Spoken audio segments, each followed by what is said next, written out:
اعوذ باللہ من الشیطان الرجیم بسم اللہ الرحمن الرحیم۔ میں آج جو ویڈیو بنانا چاہتا ہوں وہ پاکستانی عوام اور عمران خان کے حوالے سے ہے کہ ایک شخص میری دکان پہ آیا اور اس نے کہا کہ یار کچھ چیز تو ہے اس عمران خان میں۔ وہ کہتا ہے دھرنے کے لیے نکلنا ہے، لوگ دھرنے کے لیے آ جاتے ہیں۔ وہ کہتا ہے جلسوں کے لیے نکلے، لوگ جلسوں میں آ جاتے ہیں۔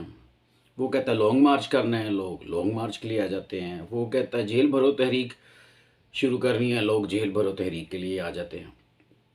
آخر ایسا کیا ہے اس میں کہ اس کی ایک اشارے پہ، اس کی ایک کال پہ لوگ اکٹھے ہو جاتے ہیں؟ بڑی سمپل ہے کہ جو موجودہ حکومت ہے اس کی غلط پالیسیوں نے عوام میں اتنا غم و غصہ بھر دیا ہے کہ عمران خان کی ہر بات وہ من و ان جو ہے عوام قبول کر رہے ہیں، مان رہے ہیں۔ آپ ابھی کل شہباز شریف صاحب نے پریس کانفرنس کی اور اس میں کہا کہ جی ہم 5 اسٹار ہوٹل میں نہیں جائیں گے، تنخواہیں نہیں لیں گے، یہ نہیں کریں گے، وہ نہیں کریں گے۔ دیکھیں ان چیزوں سے مجھے نہیں پتا کوئی فرق پڑے گا کہ نہیں پڑے گا۔ آپ بچتے کر رہے ہو اور بچتے کر کے آپ نے اس پیسے کو کہاں پہ خرچ کرنا ہے یہ آپ بہتر جانتے ہیں۔ عوام کو ان پیسوں کا کوئی فائدہ نہیں ہے۔ عوام بری طرح پسی ہوئی ہے۔ عالمی جو برادری ہے اس میں پاکستان تنہا ہو چکا ہے۔ ہمارے خواجہ آصف صاحب جو کہ وزیر دفاع ہیں وہ باقاعدہ اعلان کر چکے ہیں کہ پاکستان ڈیفالٹ ہو نہیں رہا بلکہ ڈیفالٹ ہو چکا ہے۔ اور رانا ثناء اللہ صاحب جو کہ وزیر داخلہ ہے، جن کا کام ملک میں امن و امان کو قائم رکھنا ہے، ان کی ذمہ داری ہے، لیکن انہوں نے ہاتھ میں ڈنڈا پکڑا ہوا ہے اور سارا دن گلیوں اور سڑکوں میں گھومتے ہیں کہ پی ٹی آئی کے کارکنان اور ورکر اور سپورٹر ووٹر ان کو ڈھونڈوں، ان کو جیلوں میں ڈال دوں۔ اور یہ جیلوں میں ڈالنے کا ان کا شوق عمران خان نے خود پورا کر دیا ہے۔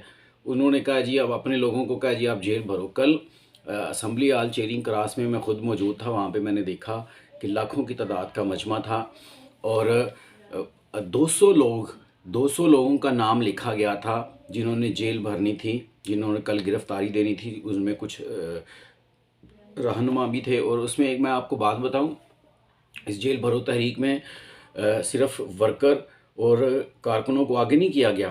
لیڈران نے اسد عمر، شاہ محمود قریشی، ڈاکٹر مراد راز ہے، محمد علی خان مدنی ہے، یہ ایسے لوگوں نے بھی جو ہے وہ گرفتاری کے لیے خود کو پیش کیا ہے جو سینئر قیادت ہے تحریک انصاف کی۔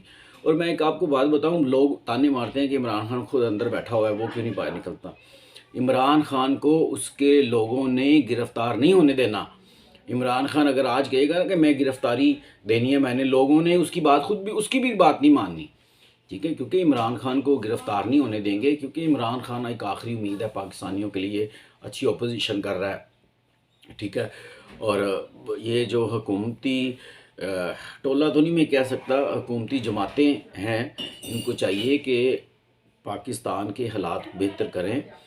مہنگائی بہت زیادہ ہو چکی ہے، عام آدمی انتہائی بری حالت میں ہے۔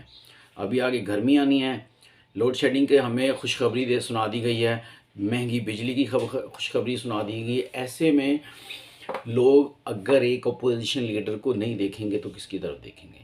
یہ آپ کی غلط پالیسیاں ہیں۔ آج عمران خان پاکستان کا مقبول ترین لیڈر ہے۔ دیکھیے عمران خان کی باتیں بڑی سچی ہیں۔ وہ کہتا ہے جی میرا نہ پاکستان سے باہر جانے کا ارادہ ہے، نہ میری باہر پراپرٹی ہے، ٹھیک ہے۔ اب ہوتا کیا ہے، ایک لیڈر جب اپنی قوم کو یہ یقین دلانے میں کامیاب ہو جاتا ہے نا کہ میں نے مرتے دم تک آپ میں رہنا ہے۔ گولیاں اس کو لگیں وہ پاکستان میں، اس پہ حملے ہوئے، اس کو گرفتار کرنے کے لیے۔ ابھی ہائی کورٹ والا جو واقعہ ہوا ہے نا، اس ہائی کورٹ والے واقعے نے پوری دنیا کی آنکھیں کھول دی ہے کہ اتنا مقبول لیڈر بھی کوئی ہو سکتا ہے۔ تو وہ اپنی قوم کو کامیاب ہو گیا یہ باور کروانے میں کہ میں جیوں گا بھی آپ کے ساتھ، مروں گا بھی آپ کے ساتھ۔ اور جب ایک لیڈر یہ آپ کو ثابت کر دیتا ہے، دیکھیں اس کو گولیاں لگیں، وہ باہر جا کے علاج کروا سکتا تھا، کیونکہ یہاں پہ تو بیمار ہوتے ہیں، زکام آتا ہے، سرجری کروانی ہے، ٹھیک ہے، کمر میں درد ہے، ٹانگ میں درد ہے، پلیٹلیٹس اوپر ہیں نیچے ہیں، کھانسی ہے، زکام ہے، پڑھنا ہے، ٹھیک ہے۔ تو تمام سیاسی جماعتوں کے لوگ ادھر جاتے ہیں، باہر ممالک میں جاتے ہیں۔ عمران خان نے سارا کچھ یہاں پہ کیا ہے، ٹھیک ہے، پاکستان میں رہتا ہے، پاکستان میں اس نے اپنا علاج کروایا ہے۔ اور پاکستانیوں کے اس درمیان موجود ہے. لہٰذا پاکستان کی سلامتی کے لیے میں آپ کو ایک مشورہ دے رہا ہوں. آپ لوگ اسپیشلی مریم نواز صاحبہ کو اور رانا ثناء اللہ صاحب کو کہ وہ جو سوچ رہے ہیں نا کہ عمران خان کو گرفتار کر کے عمران خان کا سحر ٹوٹ جائے گا، آپ یقین کریں، میں نے آپ کو بتایا کہ لاہور ہائی کورٹ میں کروڑوں کا مجمع اور کل بھی دیکھا لاکھوں کا مجمع. لہٰذا آپ سے درخواست ہے کہ کوئی ایسا اقدام نہ کیجیے گا جس سے ملک میں حالات مزید خراب ہوں. بہت شکریہ.